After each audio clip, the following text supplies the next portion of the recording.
अस्सलाम वालेकुम my dear students. आज हमने जो टॉपिक डिस्कस करना है वो है कोऑर्डिनेट कोवलेंट बॉन्ड।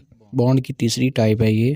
पहले हमने आयनिक बॉन्ड पढ़ा था जिसमें एक एटम अपना एक इलेक्ट्रॉन दूसरे एटम को ट्रांसफ़र कर देता है, और दूसरी टाइप हमने पढ़ी थी कोवलेंट बॉन्ड। कोवलेंट बॉन्ड के अंदर इलेक्ट्रॉन्स की म्यूचुअल शेयरिंग होती है, जिसमें हर एटम अपने हिस्से का एक एक दो दो या तीन तीन इलेक्ट्रॉन्स शेयर करते हैं। फॉर एग्जांपल ये अमोनिया का मॉलिक्यूल है, इसमें आपको तीन बॉन्ड्स नज़र आ रहे हैं। हर बॉन्ड के अंदर दो दो इलेक्ट्रॉन्स मौजूद होते हैं।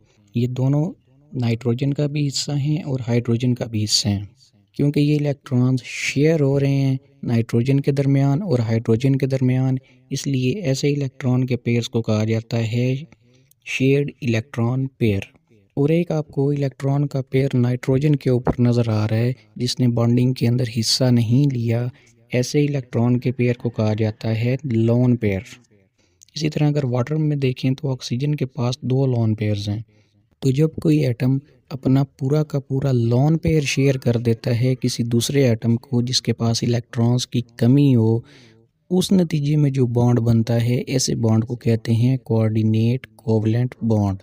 जैसे कि ये नाइट्रोजन के ऊपर एक लोन पेयर है, ये अपना पूरा का पूरा लोन पेयर ही शेयर कर देता है किसी दूसरे एटम के पास जिसके पास दो इलेक्ट्रॉन्स की कमी हो।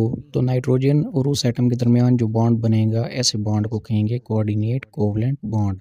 एक एटम लोन पेयर डोनेट करता है उसको कहते हैं डोनर, और जो लोन पेयर को एक्सेप्ट करता है उसको कहते हैं एक्सेप्टर एटम। तो कोऑर्डिनेट कोवलेंट बॉन्ड की क्या डेफिनेशन बन जाएगी? Coordinate covalent bond is a bond, ये एक ऐसा बॉन्ड है दैट इज़ फॉर्म्ड, जो बनता है when one atom donates its lone pair of electrons. जब एक एटम अपने लोन पेयर ऑफ इलेक्ट्रॉन्स को डोनेट कर देता है टू एन अदर एटम, किसी दूसरे एटम को, दैट इज़ इलेक्ट्रॉन डेफिशिएंट, जिसके पास इलेक्ट्रॉन्स की कमी हो। क्लियर हो गया? और आपकी बुक में जो डेफिनेशन दी गई है वो कुछ इस तरह है: coordinate covalent bond is a type of covalent bond. याद रखें, कोऑर्डिनेट कोवलेंट बॉन्ड ये कोवलेंट बॉन्ड की ही एक टाइप है, in which the shared electron pair is donated by one atom only. Covalent bond के अंदर तो ये था ना कि हर एटम अपना एक एक या दो दो या तीन तीन इलेक्ट्रॉन्स शेयर करता था, जबकि कोऑर्डिनेट कोवलेंट बॉन्ड में एक ही एटम अपना लोन पेयर शेयर कर देता है दूसरे एटम के साथ।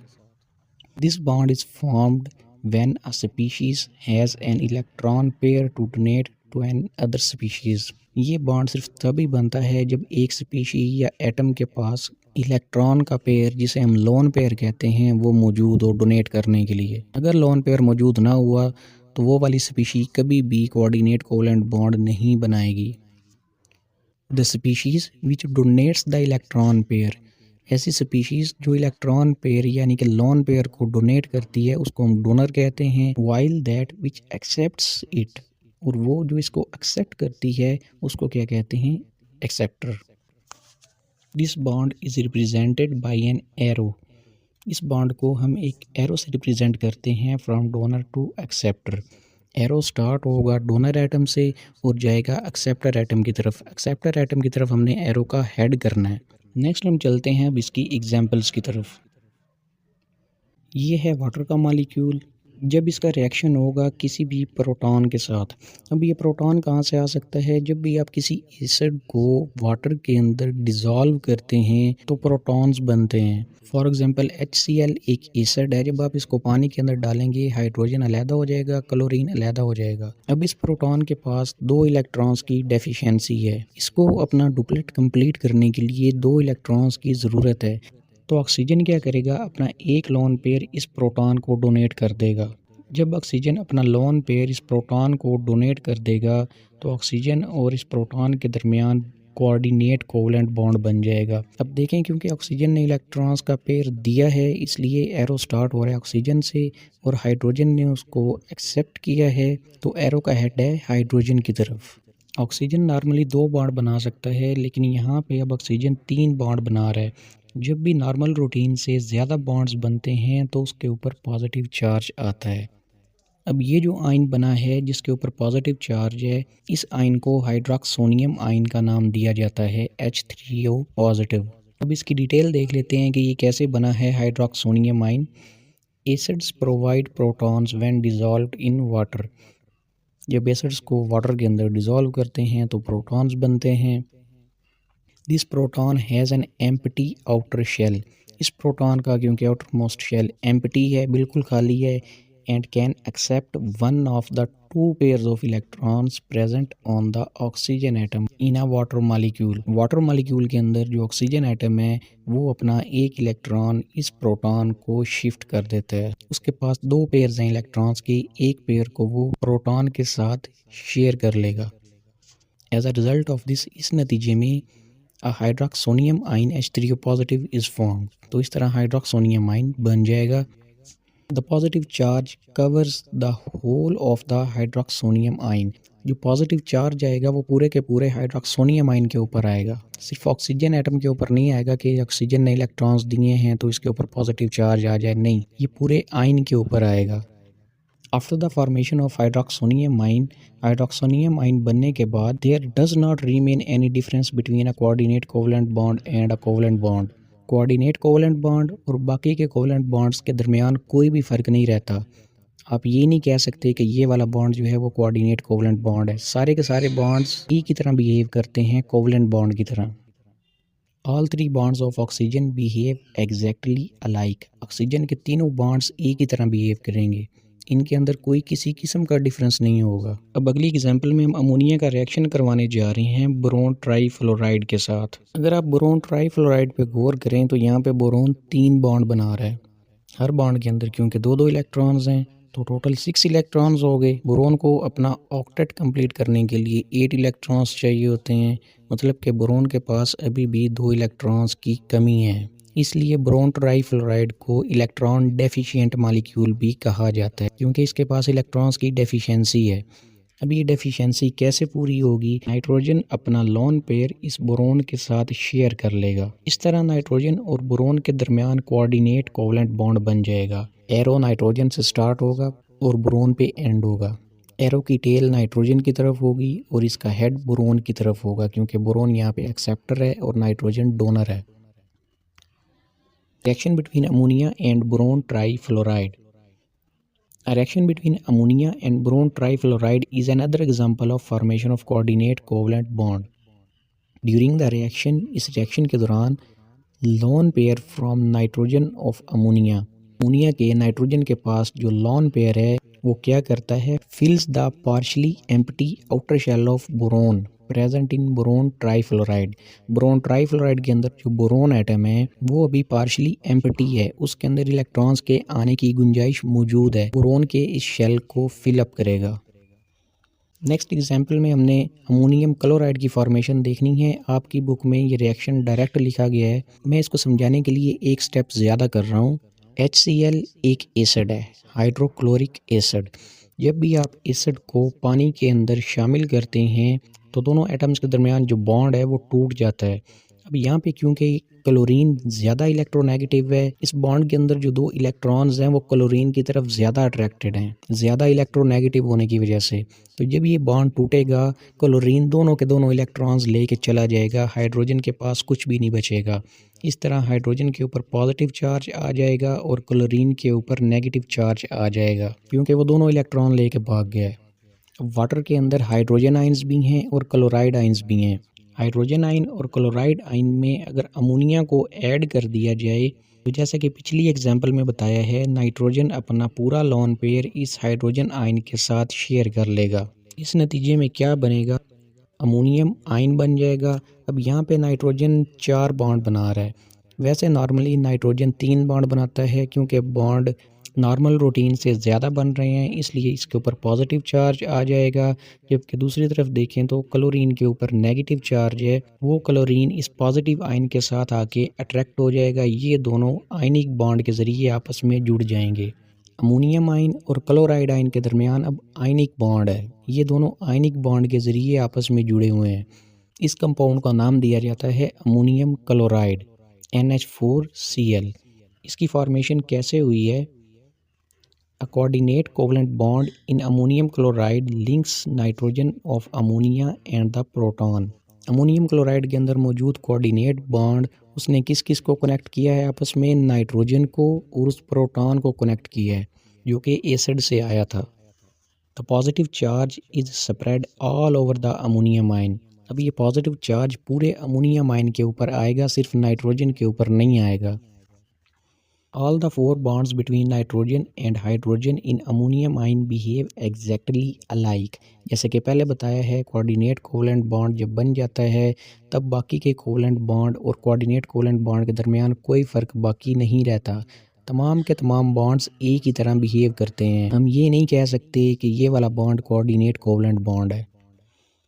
This proves the point. इससे ये पॉइंट साबित होता है the difference between a covalent bond and a coordinate covalent bond lies in the way they are formed. Covalent bond और कोऑर्डिनेट कोवेलेंट बॉन्ड के अंदर फ़र्क सिर्फ इनके बनने का है। कोऑर्डिनेट कोवेलेंट बॉन्ड सिर्फ और सिर्फ लोन पेयर को डोनेट करने की वजह से बनता है, जबकि कोवेलेंट बॉन्ड इलेक्ट्रॉन्स की म्यूचुअल शेयरिंग से बनता है। सिर्फ इनके बनने के तरीक़ेकार में फ़र्क है, वैसे ये दोनों बॉन्ड्स एक ही हैं। Once such bonds are formed, जब ये बॉन्ड एक बार बन जाते हैं, there does not remain any difference, तब इनके दरमियान कोई भी डिफरेंस नहीं होता, कोई फ़र्क नहीं होता। When a coordinate covalent bond breaks, both the bonded electrons go to the donor species. जब कोऑर्डिनेट कोवेलेंट बॉन्ड टूट जाता है तो वो लोन पेयर वापस चला जाता है जिस एटम से वो आया था। जैसे कि अमोनियम आयन के केस में नाइट्रोजन से लोन पेयर आया है, जब वो वाला बॉन्ड टूटेगा तो वो लोन पेयर वापस नाइट्रोजन के पास चला जाएगा। नेक्स्ट है प्रोटोनेशन ऑफ इथाइल अल्कोहल। ये इथाइल अल्कोहल का फार्मूला होता है CH3CH2OH। अब यहाँ पे अगर देखें तो ऑक्सीजन के पास दो लोन पेयर्स हैं। हमने क्योंकि इसकी प्रोटोनेशन करनी है, इसके अंदर हम प्रोटॉन ऐड करेंगे। ये प्रोटॉन आ गया, किसी भी एसिड से आया होगा। अब ऑक्सीजन क्या करेगा, अपना एक लोन पेयर इस प्रोटॉन के साथ शेयर कर लेगा। जब ये शेयर कर लेगा तो ऑक्सीजन एटम इस प्रोटॉन के साथ कोऑर्डिनेट कोवेलेंट बॉन्ड के ज़रिए जुड़ जाएगा और इसके ऊपर पॉजिटिव चार्ज आ जाएगा, क्योंकि ऑक्सीजन एटम यहाँ पे 3 बॉन्ड्स बना रहा है। इस तरह इथाइल अल्कोहल की प्रोटोनेशन हो गई। प्रोटोनेशन का ये मतलब है कि आप इसके अंदर प्रोटॉन ऐड कर दें। नेक्स्ट है जी बॉक्स एक्सरसाइज। इसी टॉपिक के नीचे बॉक्स दिया गया है जिसके अंदर 2-3 क्वेश्चंस मेंशन हैं। एक हमने बताना है बोरोन ट्राईफ्लोराइड और एल्युमिनियम क्लोराइड के दरमियान कोऑर्डिनेट कोवेलेंट बॉन्ड किस तरह बनता है। तो फ्लोरीन के पास 3 लोन पेयर्स हैं। उधर अगर एल्युमिनियम क्लोराइड को देखें, वहाँ पे 3 बॉन्ड बन रहे हैं, तो वहाँ पे भी 6 इलेक्ट्रॉन्स होंगे, जबकि एल्युमिनियम को अपना ऑक्टेट कंप्लीट करने के लिए 8 इलेक्ट्रॉन्स चाहिए।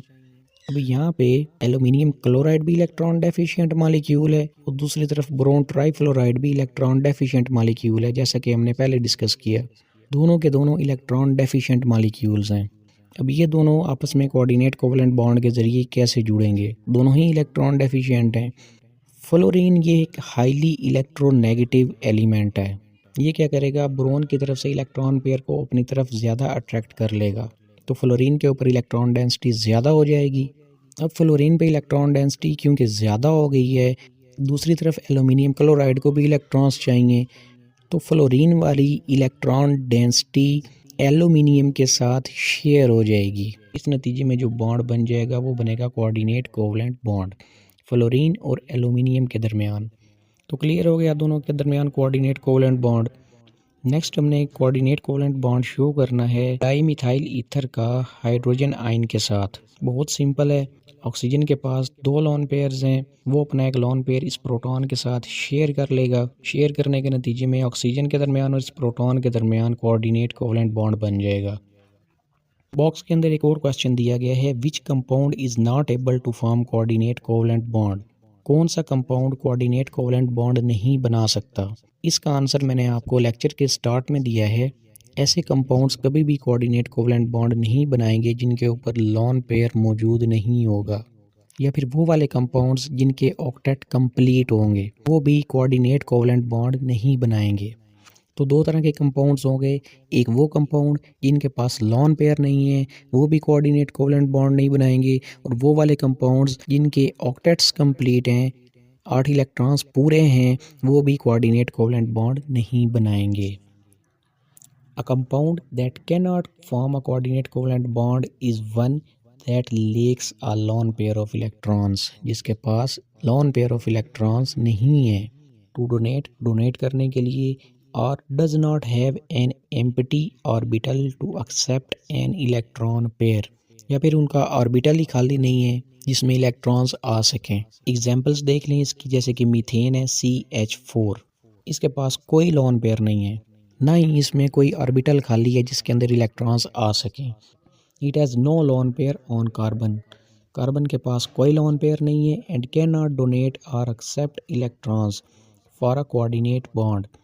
जब लोन पेयर ही नहीं है तो वो डोनेट कैसे करेगा, ना ही इसके पास गुंजाइश है मज़ीद इलेक्ट्रॉन्स को हासिल करने की। और दूसरी एग्जांपल है सोडियम क्लोराइड। सोडियम क्लोराइड का हमें पता है ये आयनिक बॉन्ड बनाता है, कोवलेंट बॉन्ड तो ये वैसे ही नहीं बनाता, तो कोऑर्डिनेट कैसे बनाएगा। ये वाला टॉपिक भी एग्जामिनेशन पॉइंट ऑफ व्यू से काफ़ी इंपॉर्टेंट है। इसकी तमाम एग्जांपल्स आपने अच्छे से प्रिपेयर कर लेनी है, साइड बॉक्स को भी लाजमी तैयार करना है। मज़ीद कोई क्वेश्चन हुआ तो आप कमेंट्स में पूछ लीजिएगा। वीडियो को लाइक और चैनल को सब्सक्राइब भी लाजमी कर दीजिएगा। टेक केयर, अल्लाह हाफिज़।